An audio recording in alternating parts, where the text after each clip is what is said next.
This week's Look at Local Sports sponsored by 315 Local Bakery and Diner, Alexandria Bay. Alrighty, folks, welcome once again to our little modest podcast. Mel Busler, Rob Crone, and this is brought to you, as always, by 315 Local Bakery and Diner in Alexandria Bay. And guess what? What? I had a chance to eat You told at me 315 that. Yes, you told me that. Local Bakery and Diner. And one of their specialties, Rob, is chicken and waffles. Now, when I hear that, and to tell you the truth, I've never had chicken with waffles before. Mm-hmm. And, you know, I'll do it. The chicken was tremendous. They bred their own chicken. And and then lightly fry it. It's delicious. It was the best chicken I've ever had, and the combination of the chicken with the waffles with a little maple syrup, Rob. I recommend. Really, I recommend going there. You tell them Rob and Mel sent you. There you go. And seriously, it was delicious. Southern style dish, you would think, chicken and waffles. Yeah. I think so. Yeah. Very tasty, very good, and they have all sorts of stuff on the menu.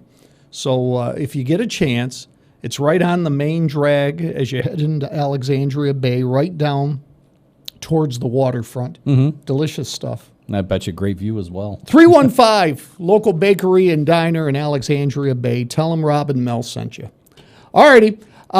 We haven't done this for a couple of weeks, mainly because of there's been schools on vacation. Mm-hmm. So we've kind of gone in other directions talking about different stuff. Right. But I thought this would be a good time to check and see what's happening locally, see what Frontier League teams are doing, some of the better teams in the area, and we'll begin on the baseball field, Rob. Beaver River 9-1, coming off a big win over Lowville. Lowville also having a great year as well, and I know Beaver River has had a couple of wins over South Jeff this season, so they're playing great baseball. Yeah, they really are, and they beat Lowville the other night by a score of 3-0. And Lowville, who has a very competitive team, that tells you how good Beaver River is. Yeah. And there's another team kind of sneaking in there, too, that we really haven't talked much about, but they've got like an 8-2 record. South Louis Falcons. South Louis, yeah. The Falcons are flying high in Turin and doing a tremendous job so far. So those Lewis County baseball teams off to tremendous start so far this season and making some noise as we get closer and closer to sectional play and Frontier League playoff action. Yeah, it'll be interesting to see how that shakes out. But you're right. I mean, right now, Lewis County is baseball central for the Frontier League. All those teams are doing well. We turn to softball and we turn to Sandy Creek. All roads lead through Sandy Creek if you're going to win a softball title, because they have, over the years, have been tremendous. Your thoughts about the Comets? They won the other night against a great Thousand Islands team by a score of 4-1. Yeah, Coach Katie Soluri, their team 6-0 on the season. And, this goes back to a conversation we had a couple weeks ago about, when you think of teams, what do you think of? Or schools. Yep. You think of Sandy Creek, you think of softball. Pat McDougal led them to a state title. Bill Fowler led them to a state title. Now Katie Soluri, a former player, I believe, has them back in contention for not only a sectional crown, but a state championship as well. Thousand Islands, despite the loss, still having a great season. They've only got the one loss, and that was to Sandy Creek the other day. So the Vikings are playing well, and they're led by the Wiley sisters. You got Melanie, the pitcher, and you've got Tatum, the catcher, twins. Yeah, and I saw your story the other day on that. Do you remember, can you think of even a brother or sister combination on the diamond, especially twins? No. You know what I'm saying? That is a rare commodity. And I saw your story the other day, and you talked to Coach Scott Lalone, and he said the same thing. And last week, we were thinking about who's having a good year and all. And Mel Wiley, I believe, she struck out 20 in one game.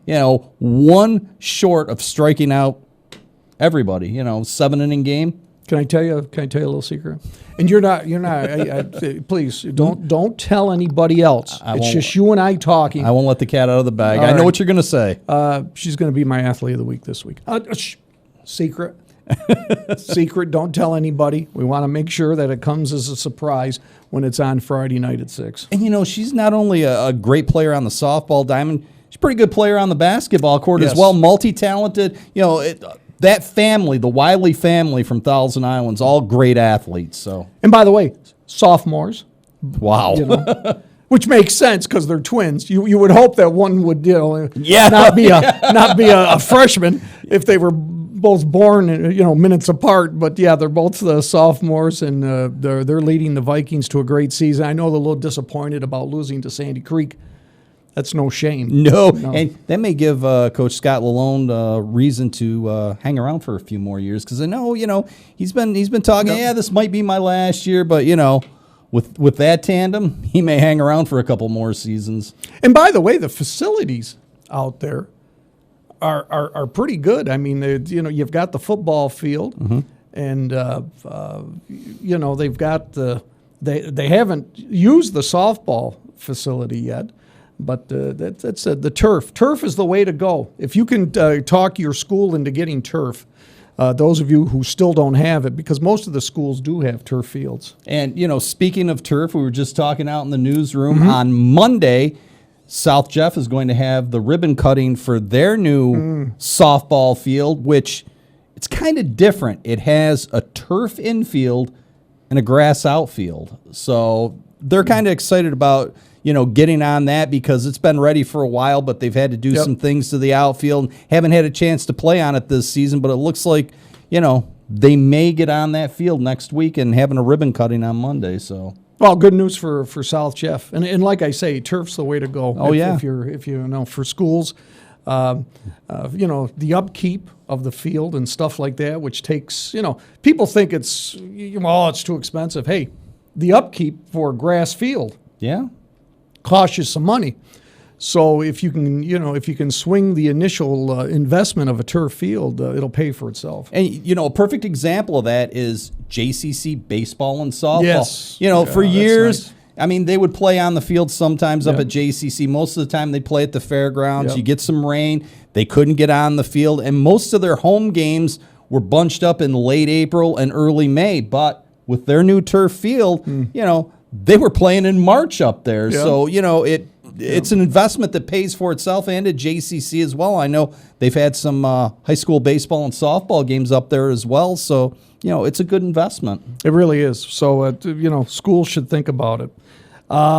Boys lacrosse, Watertown, no surprise, 9-1 overall so far this season. What surprises me a little bit is the other team that only has 2 losses, and that is Lowville, Kyle Scordo. And you speak of that. Funny you mentioned that. Saturday morning, I went down to Lowville when Lowville was hosting Watertown, and it was a steady rain. Had some other places to go, so I got there for the first quarter.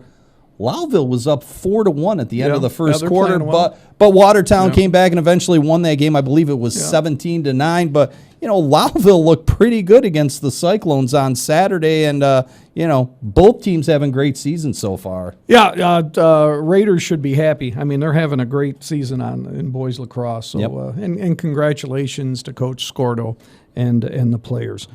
We move over to the girls. South Jefferson. They got what, 1 loss on their record, and it's a non-league. Otherwise, they've been dominating in girls lacrosse so far this year. Yeah, and I was at that 1 loss that happened on Saturday as well. It was a tough loss for them, but I know Coach Jen Williams likes to get those tough non-league games in to get her team ready for not only sectional play, but state playoff action as well. She feels like having games like that in the regular season benefits her group. And, Saturday's game, I believe, they came back and it was a 10-7 final score.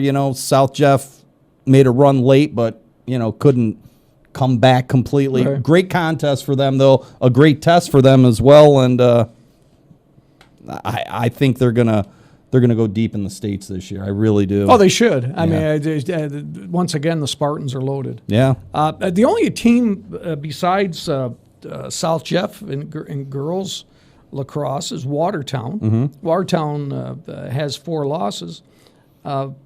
Your thoughts about the Cyclones? I mean, Taylor Purvis is doing a nice job with that team, but when you're facing South Jeff, the likes of South Jeff, yeah, and even I think they lost a game to Indian River, mm-hmm. who's a little off this year, right? But for the Cyclones, it's hey, what can you do? Yeah, and their season ended last year in the semifinals. They're looking to make it back there again this year in sectional play.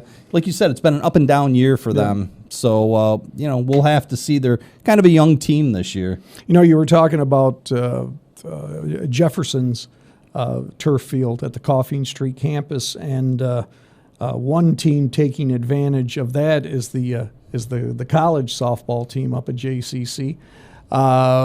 You got some word early before we came on. Yeah. Coach Wiley So up there, the athletic director, sending out texts to you and I. Your thoughts about them? They're in the playoffs. They are in the playoffs. They are number 3 seed, and they're going to host number 6 seed Onondaga. A doubleheader on Saturday, and if a game 3 is necessary, that will take place on Sunday. I believe the games are at 12 and 2 on Saturday, and I would believe if there was a game 3 on Sunday, that would be at noon as well. But JCC having a phenomenal year, did a story on them a couple weeks back, talked to Coach Pat Labiendo. Yeah. Half the team freshmen, and he had a lot of transfers in this year and all, led by...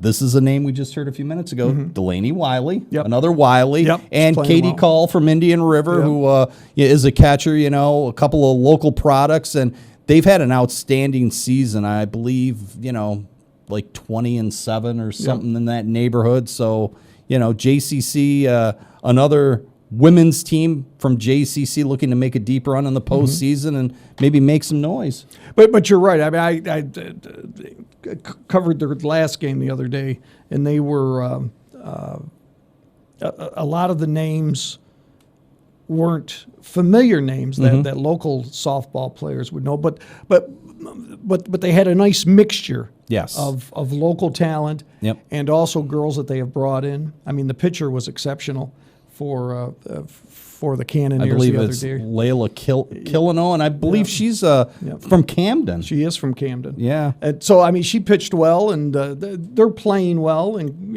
good luck to the Cannoneers in the playoffs. Hopefully they'll make a nice long run. Yeah. Anything else? Anything else that is... you like MMA? Yes, I do. That's coming up on May 17th. At the Alex Duffy Municipal Arena. John Gibbons always does a great job putting on the events down there. Yep, and that should be that should be a lot of fun.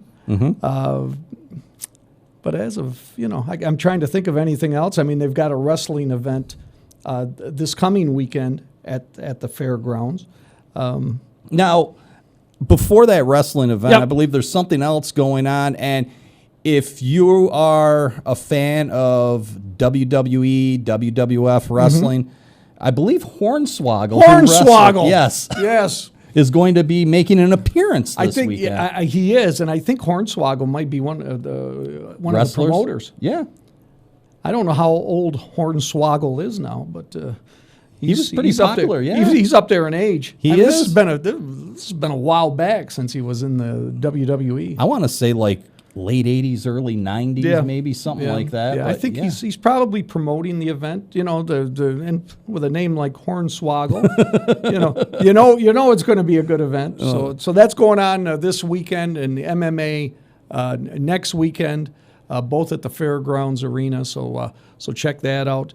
And what you've got to do is you've got to make your way to Alex Bay, and you got to check out 315 local bakery and diner. I got to try the chicken and waffles. That's right. And you'll see Rob there. He'll be You know, he probably wouldn't mind if you picked up his lunch. I'm talking about people that are walking in to get dinner. Yeah, you know. don't pick it up and take it away. No. The owners aren't going to buy your lunch because they're sponsoring this. That's and they're actually paying money. And we they're appreciate actually paying that. money for this. Yeah. Rob, thanks, man. Thank you. We'll see you folks next time. Thanks for watching.